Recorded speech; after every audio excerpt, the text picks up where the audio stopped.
Salut à tous, je vous souhaite la bienvenue dans ma chaîne YouTube.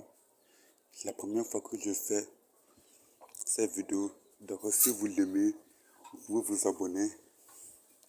Oui, je sais, je suis impatient. Bon, je m'appelle Rachid et encore une fois, je vous souhaite la bienvenue dans cette chaîne. En fait, cette chaîne parle de MBTI et de l'énagramme. Donc pour tous les fans de MBTI et de l'énagramme, alors cette chaîne est faite pour vous. Donc en effet, c'est une chaîne qui permet de mettre en relation la complémentarité qui existe entre les MBTI et l'énagramme. Non, je ne dis pas que ces deux outils sont complémentaires, loin de là. Ce sont deux outils absolument distincts, mais dans la mesure qu'on utilise ces deux outils pour nous typer, c'est qu'il doit y avoir forcément une relation. Parce que bien évidemment, nous avons un seul corps et que en fait, ces outils étudient uniquement une facette de notre personnalité. En fait, il ne faut pas oublier que n'importe quel outil de personnalité qui existe ne pourra jamais nous décrire complètement. Nous ne sommes pas n'importe qui, bien évidemment. Nous sommes des êtres absolument complexes et, nous ne sommes pas faits aussi pour être dans tes cases. Bien évidemment aussi, ces outils de personnalité aussi ne sont pas inutiles. Elle peut être importante dans la mesure que si nous-mêmes ne pouvons pas cerner complètement notre personnalité dans toute son entièreté, il en est de même avec les outils de personnalité. Donc, ces différents outils, on pourrait dire qu'ils traitent un sujet parmi tant d'autres. Comme par exemple, le MBTI étudie les aspects comportementaux naturels et l'énagramme étudie les motivations sous-jacentes. Donc, qu'est-ce qui se passe en gros dans les coulisses? Bon, vous comprenez en fait la métaphore.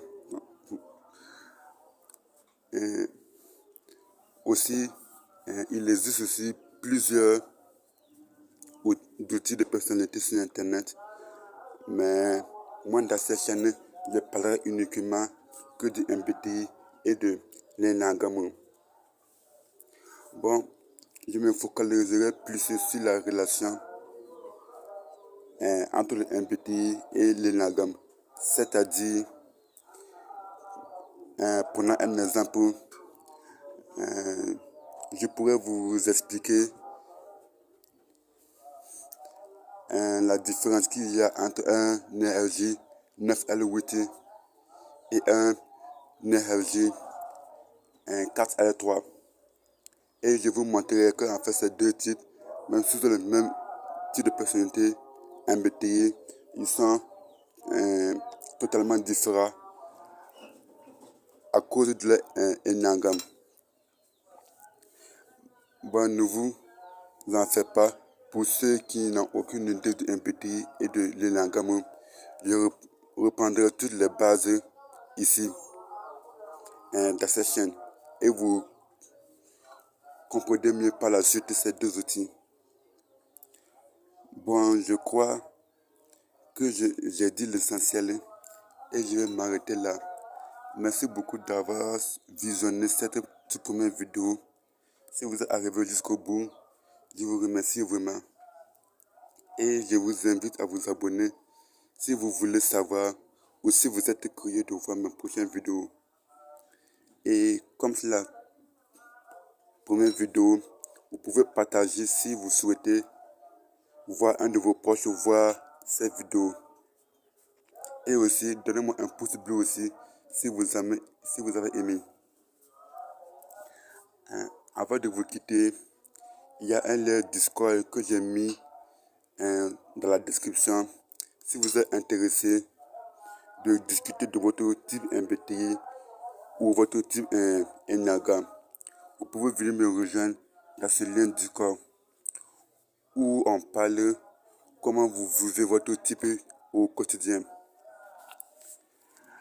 Même aussi les personnes qui n'ont aucune idée de ce que c'est un MBTI ou de l'énagramme, vous pouvez malgré tout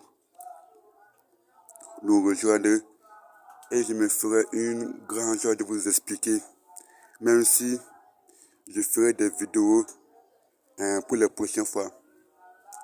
Il y a aussi un espace membre que j'ai créé aussi dans le Discord, spécialement pour les EFJ. Parce que moi-même, je suis un EFJ. Donc, je me dis que créer un petit groupe spécialement pour les EFJ, ça sera vraiment super. Surtout le fait d'apprendre à gérer notre façon dominante, le sentiment extraverti ou en abrégé FE.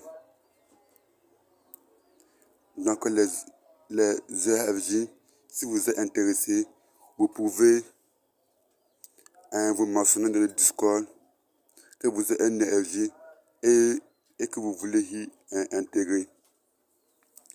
Bon, je pense maintenant que j'ai fini. Donc merci beaucoup d'avoir suivi cette vidéo. Alors passez une excellente journée et prenez soin de vous. À bientôt.